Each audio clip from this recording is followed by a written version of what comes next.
Hello everyone, welcome to my channel Biology BSc Notes. So dear students, today's our topic is monocot stem. इससे पहले मैंने दो video upload किए हैं जो डायकॉट स्टेम के बारे में है। एक आपका था सनफ्लावर स्टेम और दूसरा था कुकुरबिटा स्टेम। तो ये दोनों डायकॉट थे, लेकिन आज हम लोग मोनोकॉट स्टेम के बारे में पढ़ेंगे। तो एक वीडियो और बनाऊंगी जिसमें आपका मोनोकॉट और डायकॉट स्टेम में डिफरेंस रहेगा। तो चलिए हम लोग देखते हैं कि मोनोकॉट स्टेम में क्या क्या प्रेजेंट होते हैं। तो पहला इसमें आपका क्यूटिकल प्रेजेंट होता है, दूसरा आपका एपिडर्मिस, तीसरा हाइपोडर्मिस, फिर नेक्स्ट है वेस्कुलर बंडल, फ्लोएम, मेटाजाइलम, प्रोटाजाइलम और इसमें एक लाइसोजीनस कैविटी पाया जाता है। तो ये हो गया आपका मोनोकॉट स्टेम में क्या क्या पाए जाते हैं। तो जो यहाँ पे क्यूटिकल दिख रहा है, आप देखे थे डायकॉट में, यहाँ पे आपका क्या प्रेजेंट था, यहाँ पे आपके लेयर मीन्स क्या कहते थे उसको, मल्टी सेलुलर हेयर, ठीक, वो प्रेजेंट था, लेकिन यहाँ पे उसके जगह क्यूटिकल दिखाया जा रहा है। फिर देखिए यहाँ पे क्या नहीं पाया जा रहा है, आपके जो एंडोडर्मिस, ठीक है, जो एंडोडर्मिस होता है ना, वो यहाँ पे आपको दिख रहा है कहीं पे, देखिए नहीं ना। तो यहाँ पे आपके जो एंडोडर्मिस होते हैं वो एब्सेंट होते हैं, ठीक। और फिर देखिए यहाँ पे जो आपके हाइपोडर्मिस है वो किससे मिलके बने हैं, उसमें थे आपके क्लोरेन काइमेटस सेल से मिलके बने होते थे, लेकिन इसमें देखिए आपके स्क्लेरन काइमेटस सेल से मिलके बने हुए हैं। तो ये हो गया आपका थोड़े बहुत डिफरेंस। और क्या होता है, यहाँ पे देखिए जो ग्राउंड टिश्यू हैं वो कैसे हैं, पैरेन्काइमेटस हैं। इंटरसेलुलर स्पेस जो होता है वो क्या होता है, फिल होता है। किसका डिपोजिशन होता है, यहाँ पे आपका लिग्निन का डिपोजिशन होता है। लेकिन जो डायकॉट था उसमें किसका डिपोजिशन था, उसमें पैक्टिन और सेलुलोज का डिपोजिशन था। यहाँ पे एक सबसे बड़ा देखिए डिफरेंस क्या है, यहाँ पे पिथ जो था ना डायकॉट में वो एब्सेंट है, तो यहाँ पे पिथ नहीं पाए जाते हैं। अब हम एक एक करके इसको पढ़ेंगे जैसे कि डायकॉट में पढ़े थे। तो internal structure of monocot stem, तो पहला क्या है एपिडर्मिस। तो एपिडर्मिस क्या होता है, it is made up of single layer of sales with their outer walls covered over with A thick cuticle. जो एपिडर्मिस होता है वह सिंगल लेयर से मिलके बना होता है और उसके ऊपर एक थिक कवर्ड क्यूटिकल का फॉर्मेशन होता है, ठीक, वो एकदम बाहर होता है। हम आपको डायग्राम में भी दिखाए थे कि यहाँ पे आपके मल्टी सेलुलर हेयर के पास क्या प्रेजेंट है, क्यूटिकल पाया जाता है। लेकिन जो डायकॉट था उसमें क्या था, उसमें आपका मल्टी सेलुलर हेयर प्रेजेंट था। नेक्स्ट है आपका stomata are present but multi cellular hair are absent. देखिए अभी मैंने आपको बताया ना, तो देखिए यहाँ पे स्टोमेटा तो पाया जाता है, लेकिन जो मल्टी सेलुलर हेयर होता है वो एब्सेंट होता है, वो डायकॉट स्टेम में पाया जाता है। अब हम लोग नेक्स्ट देखेंगे हाइपोडर्मिस। तो हाइपोडर्मिस क्या होता है, these are 2-4 layers of sclerenchyma below the epidermis. तो सबको पता है जो एपिडर्मिस होता है उसी के नीचे क्या पाया जाता है, हाइपोडर्मिस पाया जाता है, ठीक। तो हाइपोडर्मिस क्या होता है, ये आपके 2 या 4 लेयर के मिलके बने होते हैं। किससे मिलके बने होते हैं, स्क्लेरन काइमा से मिलके बने होते हैं। किसके नीचे, एपिडर्मिस के नीचे। Intercellular spaces are absent in this tissue. जो इंटरसेलुलर स्पेस होते हैं वो एब्सेंट पाए जाते हैं इस टिश्यू में। थर्ड है आपका ग्राउंड टिश्यू। तो ग्राउंड टिश्यू क्या होता है, the entire mass of parenchymatous cells next to hypodermis from ground tissue. तो ये आपका होता है पैरेन्काइमेटस सेल से मिलके बना होता है हाइपोडर्मिस, जो कि ग्राउंड टिश्यू होता है, ठीक। There is no differentiation between cortex, endodermis, pericycle and pith. यहाँ पे कोई भी डिफ्रेंशिएशन नहीं होता है कॉर्टेक्स, एंडोडर्मिस, पेरिसाइकिल और पीथ के बीच में कोई भी डिफ्रेंशिएशन नहीं पाया जाता है। This sales contain reserve food material. इस सेल्स के पास क्या होता है, रिजर्व फूड मटेरियल पाया जाता है, ठीक। Vascular bundle are embedded in this tissue. जो वेस्कुलर बंडल होते हैं वो क्या होते हैं, ग्राउंड टिश्यू में धसे होते हैं। अब हम लोग क्या पढ़ेंगे, वेस्कुलर बंडल, ठीक। Vascular bundle many vascular bundles are scattered in the tissue. तो ये आपका है मोनोकॉट। ठीक, तो मोनोकॉट में क्या होगा, यहाँ पे रिंग का फॉर्मेशन नहीं होगा। ये जो यहाँ पे वेस्कुलर बंडल होंगे वो स्कैटर्ड होंगे, इधर उधर आपके फैले हुए होंगे। लेकिन जो डायकॉट स्टेम था उसमें क्या थे, वो रिंग का फॉर्मेशन कर रहे थे, जिसमें उसमें सेकेंडरी ग्रोथ हो रहा था।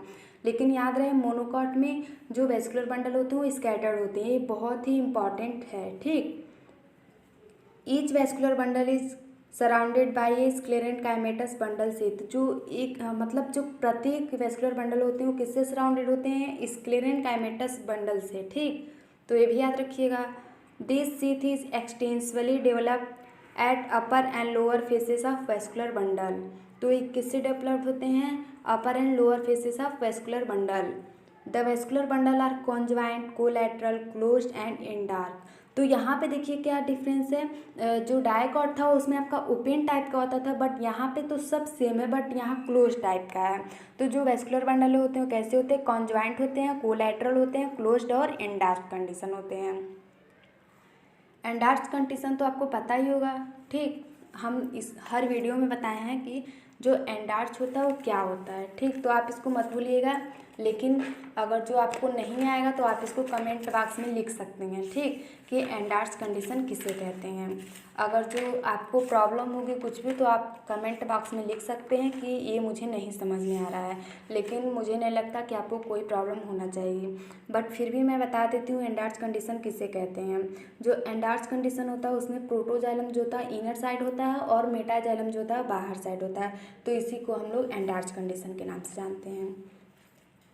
Each vascular bundle is made up of xylem and phloem. जो प्रत्येक वेस्कुलर बंडल किससे मिलके बने होते हैं, जाइलम और फ्लोएम से। ठीक, ये तो सबको पता होगा, बायोलॉजी स्टूडेंट तो सबको पता ही होगा ना कि जो वेस्कुलर बंडल होते हैं किससे मिलके बने होते हैं, जाइलम और फ्लोएम से।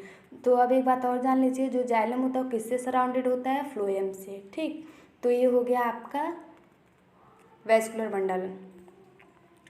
नेक्स्ट हम लोग देखेंगे फ्लोएम। तो फ्लोएम क्या होता है, it is found above the xylem and made of sieve tubes and companion cell. जो आपके फ्लोएम होते हैं वो कहाँ पाए जाते हैं, जाइलम के ऊपर पाए जाते हैं, मीन्स जाइलम के चारों तरफ पाए जाते हैं। किससे मिलके बने होते हैं, सीव ट्यूब्स और कंपेनियन सेल से मिलके बने होते हैं। In monocot stem phloem parenchymatous is absent. जो मोनोकॉट स्टेम होता है उसमें फ्लोरेनकाइमा एब्सेंट होता है। Phloem can be distinguished into an outer crust, protophloem and inner metaphloem. जो फ्लोएम होता है वो किसमें बटा हुआ होता है, आउटर क्रस्ट, प्रोटोफ्लोएम और इनर मेटाफ्लोएम में। तो ये हो गया आपका फ्लोएम के बारे में। अब हम लोग लास्ट देखेंगे जाइलम में। तो जाइलम क्या होता है, the xylem is consist of vessel, tracheids and xylem parenchyma. जो जाइलम होते हैं वो आपके किससे कंसिस्ट होते हैं, वेसल से, ट्रैकिड्स और जाइलम पैरेन्काइमा से। The metaxylem and protoxylem elements are arranged like Y. जो मेटाजाइलम और प्रोटोजाइलम होते हैं वो किससे किस एलिमेंट लाइक होते हैं, वाई लाइक होते हैं। ठीक है, मतलब इसका आकार वाई की तरफ होता है। The divergent ends of Y are occupied by the big oval metaxylem vessels with pit thickening. यहाँ पे जो एंड होते हैं वाई को किससे होते हैं, बिग ओवल होते हैं। मेटाजाइलम जो होते हैं वो कैसे होते हैं, पीट थिकनिंग्स। ठीक, in a completely mature vascular bundle से schizogenous cavity is form by disintegration of protoxylem. तो हम पहले ही आपको बताए थे यहाँ पे साइजोजाइनस कैविटी का फॉर्मेशन होता है, किससे होता है, disintegration of protoxylem. This cavity are filled with water. यह जो कैविटी होता है किससे फिल्ड होता है, वाटर से फिल्ड होता है। Surrounding the cavity are parenchymatous cell. और जो इसके चारों तरफ कैविटी होती है किससे मिलके बने होते हैं, पैरेन्काइमेटस सेल से या पैरेन्काइमेटस सेल सराउंडिंग किए होते हैं। तो ये हो गया आपका मोनोकॉट स्टेम के बारे में, बहुत ही इंपॉर्टेंट है। आपने यहाँ पे देखा कि यहाँ पे डिफरेंस क्या क्या पाए जाते हैं डाइकॉट और मोनोकॉट में, और मोनोकॉट के क्या क्या फीचर होते हैं। तो हम एक बार और बताना चाहेंगे, यहाँ पे आपके क्या होते हैं, क्यूटिकल प्रेजेंट होते हैं, एपिडर्मिस पाए जाते हैं, हाइपोडर्मिस जो होते हैं वो स्क्लेरेंकाइमेटस से मिलके बने होते हैं, वेस्कुलर बंडल पाए जाते हैं, फ्लोएम, मेटाजाइलम और प्रोटोजाइलम, और जो यहाँ पे कैविटी होता है वो लाइसोजीनस होता है। ठीक, और अब मैं कैरेक्टर बताऊंगी जो यहाँ पे नहीं प्रेजेंट होते हैं। तो यहाँ पे आपका एंडोडर्मिस एब्सेंट होता है, वेस्कुलर बंडल जो होते हैं स्कैटर्ड होता है, और पैरेन्काइमा एब्सेंट होता है। ठीक, तो ये आपको समझ में आ गया होगा। मुझे नहीं लगता कि आपको कोई भी प्रॉब्लम हुआ होगा, ठीक। लेकिन यहाँ पे आपका एक एक्सेप्शन होता है जिसको हम लोग क्या कहते हैं, ड्रेसिना या एक्का के नाम से जानते हैं।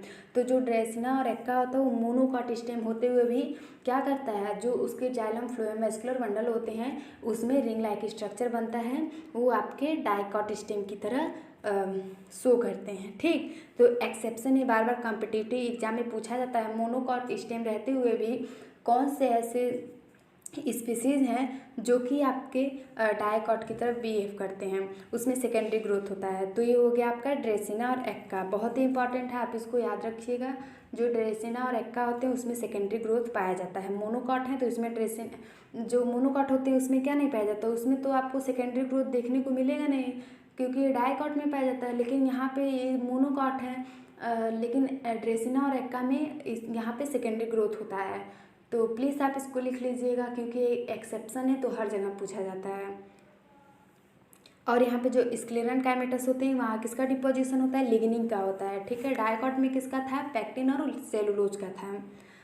और मोनोकॉट कैसा है, क्लोज्ड होता है, ठीक। तो ये कुछ डिफरेंस है, आप इसको एक अलग कॉपी पे लिख लीजिएगा और अपना इसको रोज़ रोज़ पढ़िएगा। Thank you and have a nice day.